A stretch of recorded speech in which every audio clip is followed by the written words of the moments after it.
வணக்கம். நீதிமன்றத்தில் நீதிபதி சுவாமிநாதன் அவர்கள் கூறிய ஒற்றை வார்த்தையால் திமுகவின் தலைவர் அதிர்ச்சியடைந்துள்ளார். விஜய் அவர்களுக்கு கிடைத்த மிகப்பெரிய ஒரு வெற்றியாகவும் பார்க்கப்படுகிறது. நண்பர்களே, இந்த வீடியோவிற்கு ஒரே ஒரு லைக் மற்றும் சப்ஸ்கிரைப் பண்ணிருங்க. தமிழக வெற்றி கழகத்தின் ஆட்சியை ரத்து செய்ய வேண்டும், குழந்தைகளை வைத்து விஜய் அவர்கள் பிரச்சாரம் செய்தார். இதனால் நிச்சயம் குழந்தைகள் பெற்றோர்கள் அழுத்தம் கொடுக்கப்பட்டு பெற்றோர்கள் வேறு வழியில்லாமல் தாவேகாவிற்கு வாக்களித்து விட்டதாக திமுகவின் வழக்கறிஞர்கள் நீதிமன்றத்தில் கூறியுள்ளனர். நீதிபதி ஆர் சுவாமிநாதன் அவர்கள் கூறியது என்ன தெரியுமா? எனது பேரன் கூட விஜய் அவர்களுக்குத்தான் வாக்குகளை செலுத்த வேண்டும் என்று என்னிடமும் எனது மகனிடமும் கூறினார்.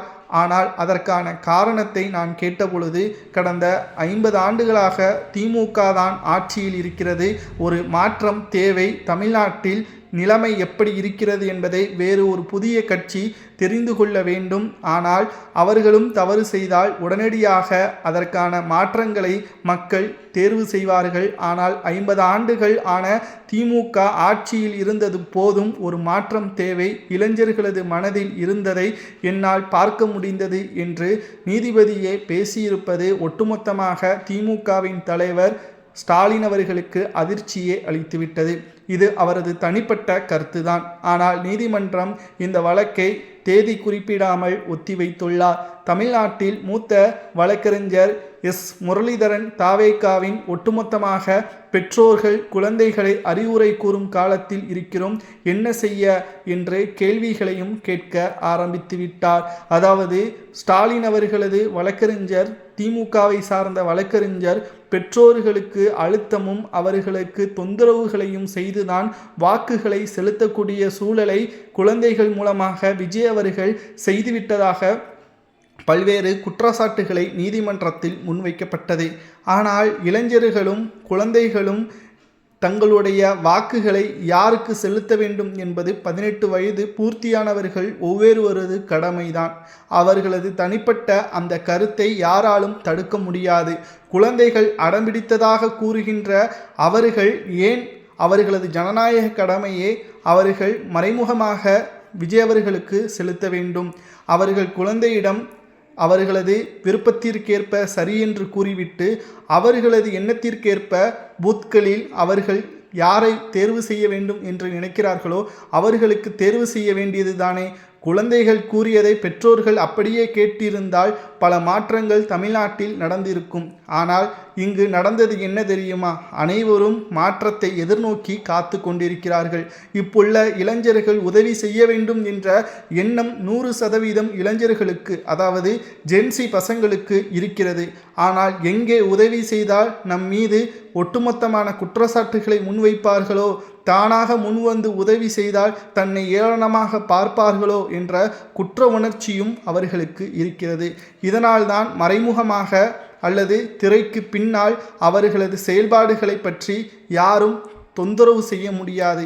ஆனால் ஒவ்வொரு பெற்றோர்களது கடமை குழந்தைகளை நன்றாக வளர்ப்பதுதான், அவர்களது தேவைகளை பூர்த்தி செய்யும் விதமாக அவர்களிடம் நடந்து கொள்வதுதான். ஆனால் தனிப்பட்ட ஜனநாயக கடமையை ஆற்றும் பொழுது அந்த இடத்தில் பூத்தில் அவர்களுக்கு முன்னால் அவர்களுக்கு மனநிலை எப்படி இருக்கிறதோ அதை வைத்துதான் அவர்கள் தீர்மானம் செய்ய வேண்டுமே தவிர, இதில் குழந்தைகள் மீது பழி போட்டு விஜய் அவர்கள்தான் தவறு செய்துவிட்டார் என்று கூறினால் எந்த ஒரு தவறும் இதில் சுமத்த முடியாது.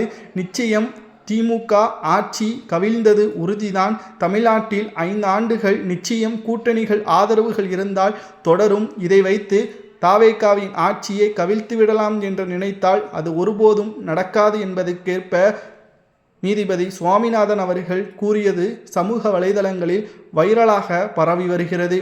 ஏனென்றால் முறைகேடாகத்தான் இந்த தேர்தல் நடைபெற்று இருப்பதாக திமுகவின் வழக்கறிஞர்கள் கூறியுள்ளனர். எது முறைகேடு என்று நாம் கேட்கும் பொழுது நிச்சயமாக விஜய் அவர்கள் அவர் சொன்ன வாக்குறுதிகள் குறைவுதான். சுமார் 45 வாக்குறுதிகள் மட்டும்தான் கொடுத்துள்ளார். திமுகவை போல் 525 வாக்குறுதிகள் கொடுக்கவில்லை. ஏனென்றால் தமிழ்நாட்டிற்கு தேவையான செய்ய முடிக்கின்ற வாக்குறுதிகளை மட்டும்தான் கொடுத்து அவர் மக்களையும் சந்தித்து பிரச்சாரங்களையும் நடத்தினார். இதற்கிடையில் அவர் 234 தொகுதிகளுக்கும் பிரச்சாரம் செய்யவில்லை.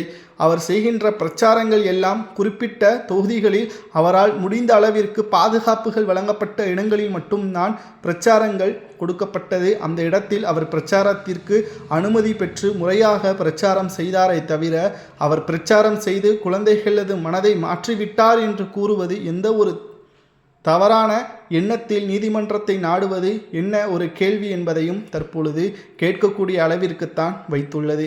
ஆனால் இந்த இடத்தில் நீதிபதியின் பேரணை தற்பொழுது விஜய் அவர்களுக்கே வாக்குகளை செலுத்துங்கள் என்று கூறியது தற்பொழுது விஜய் அவர்களது ரசிகர்கள் ஒவ்வொரு வீட்டிலும் இருக்கிறார்கள் என்பதை நம்மால் பார்க்க முடிகிறது. முதல்வராக விஜய் அவர்கள் பதவியேற்ற 2வது நாள் அரசியல் கட்சியின் தலைவர்களது வீட்டிற்கு சென்றார். அப்பொழுது வைகோ அவர்களது வீட்டிற்கு சென்ற பொழுதும் அங்கு வேலையாட்களாக பணியார்ந்த அந்த பணிப்பெண்களது ஆதரவுகளும் விஜய் அவர்களுக்குத்தான் இருந்தது என்பதை வைகோ அவர்களது மகனை கூறியதையும் நாம் பார்த்தோம். அதாவது வைகோ அவர்களது வீட்டில் வேலை செய்பவர்கள் இங்குதான் நீங்கள் வாக்குகளை செலுத்த வேண்டும் என்று வைகோ கூறியிருந்தால் அது சாத்தியமே கிடையாது. ஏனென்றால் வேலை என்பது வேறு, அவர்களது மனதில் அவர்களுக்கு பிடித்த அவர்களது ஜனநாயக கடமையை யாருக்கு ஆற்ற வேண்டும் என்று நினைக்கிறார்களோ அதைத்தான் அவர்கள் விருப்பப்பட்டு வாக்குகளை செலுத்துகிறார்களே தவிர இந்த இடத்தில் நாம் வேலை செய்கிறோம், இவருக்காக நாம் ஓட்டுக்களை செலுத்த வேண்டும் என்று கூறுவது எந்த ஒரு நீதியும் நியாயமும் கிடையாது. பெற்றோர்கள் குழந்தைகளுக்காக என்ன வேண்டுமானாலும் செய்யலாம். அதே சமயம் தனிப்பட்ட முறையில் வாக்கு செலுத்தும் பொழுது அவர்களது மனதிலும் என்ன இருக்கிறதோ அதை செயல்படுத்த வேண்டும் என்று தற்பொழுது பொதுமக்கள் சமூக வலைதளங்களில் பதிவுகளை நம்மால் பார்க்க முடிகிறது. ஆனால் நீதிபதி இந்த வழக்கை பற்றியான விவரங்களை அடுத்த ஹியரிங்கில் தேதி குறிப்பிடாமல் ஒத்திவைத்துள்ளதும் குறிப்பிடத்தக்கது. அடுத்த செய்தியை நாம் பார்க்கும் பொழுது தமிழ்நாட்டில் திமுக ஆட்சியை இழந்ததற்கு பிறகு எதிர்க்கட்சியாக திமுக இருக்க அவர்கள் மனதுக்கு விரும்பவில்லை. ஏனென்றால் புதியவர்கள் அமைச்சர்களாக பொறுப்பேற்று விட்டார்கள். அமைச்சர்கள் இவர்களா என்று தமிழ்நாட்டு மக்கள் யாருமே நினைத்திருக்க மாட்டார்கள். அப்படிப்பட்ட ஒரு இளம் தலைமுறையினர்களுக்கான வாய்ப்புகளை கொடுத்து அந்த அமைச்சர்களும் சொல்லாமலே ஒவ்வொரு இடத்திற்கும் ரைடுகளையும் நடத்தி வருகிறார்கள். ஆய்வுகளை நடத்தக்கூடிய கனிம வளத்துறை அமைச்சராக இருக்கட்டும், கிட்டத்தட்ட இந்த அறநிலைத்துறை அமைச்சர் ரமேஷாக இருக்கட்டும், இன்று திருச்செந்தூர் முருகன் கோவிலில் நடத்திய அந்த ஆய்வின் அடிப்படையில் பாரபட்சம் பார்க்காமல் அனைவர்களுக்கும் தண்டனையை கொடுக்கும் விதமாக அவரது செயல்பாடுகள் மக்களது பாதுகாப்பாகத்தான் விஜய் அவர்கள் இருக்கிறார். ஒட்டுமொத்தமான தமிழக மக்கள் அரசு ஊழியர்கள் சேவகராக அவர்கள் செய்ய வேண்டும், அதற்காகத்தான் வருமானம் மாதம் மாதம் அவர்களது வங்கி கணக்கில் கொடுக்கப்படுகிறது என்றும் ரமேஷ் அவர்கள் கூறியுள்ளார்.